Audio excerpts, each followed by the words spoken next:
Les raccourcis clavier permettent une sélection rapide de commandes sur les applications de bureau. Par exemple, dans un logiciel de dessin, appuyer sur une des touches Fonction sélectionne la commande Dessiner un rectangle. Pendant que l'on dessine le rectangle, maintenir la touche Shift dessine depuis le centre. Maintenir CTRL contraint le rapport hauteur-largeur et maintenir les deux touches dessine depuis le centre et contraint le rapport hauteur-largeur. Adois Raccourcix accomplit la même chose en combinant identification des doigts, accord et interaction bimanuelle. L'association fiable entre un point de contact et un doigt spécifique reste un problème ouvert. Pour Adois Raccourcix, nous avons développé un prototype d'identification des doigts en utilisant 5 GameTrack. En attachant chaque fil à un doigt, et après une rapide phase de calibrage, une identification fiable des doigts et des mains devient possible. Mais Adois Raccourcix n'est pas lié à ce prototype.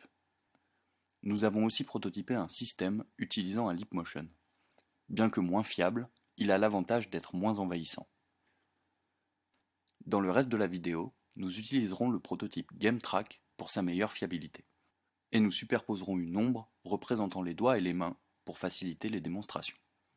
Nous avons intégré la technique d'interaction Adois Raccourcix pour piloter une application de dessin vectoriel. Nous associons les commandes communes aux doigts de la main dominante.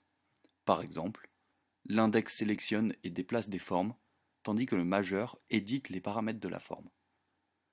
Les balayages du pouce de la main dominante permettent d'annuler ou de refaire, balayage gauche pour annuler, balayage droit pour refaire.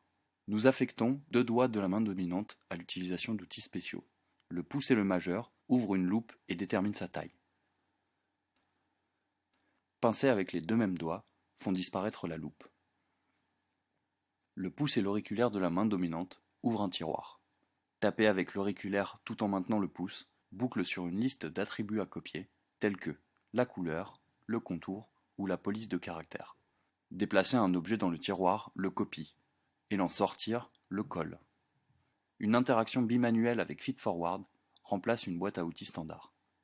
Les doigts de la main non dominante activent des quasimodes de sélection de commandes, et ceux de la main dominante appellent les commandes. Le feedforward indique quelles commandes sont disponibles pour chaque accord. Ces quasimodes sont associés à des doigts seuls ou combinés en accord de la main non dominante. Le sélecteur de couleurs est un quasimode spécial utilisant le pouce et l'auriculaire. Après avoir sélectionné la couleur voulue, celle-ci peut être appliquée à un objet en utilisant l'index de la main dominante, ou à un contour en utilisant le majeur. Lors de la création ou de l'édition de forme avec la main dominante, les doigts de la main non dominante peuvent appliquer des contraintes. Par exemple, le pouce contraint le rapport hauteur-largeur, et le majeur fixe le centre de la forme. Avec les accords, une combinaison de contraintes peut être appliquée. Pour les novices, du feedforward apparaît après un court délai, montrant ainsi les commandes disponibles. Les experts peuvent, eux, sélectionner les commandes sans information affichée. Toucher l'écran avec les 10 doigts en même temps déclenche un mode d'aide, où toutes les associations commandes-accords peuvent être explorées. Dans les mains d'un expert, la combinaison de ces techniques d'interaction permettent une sélection rapide de commandes sur grande surface multipoint, à la manière des raccourcis clavier.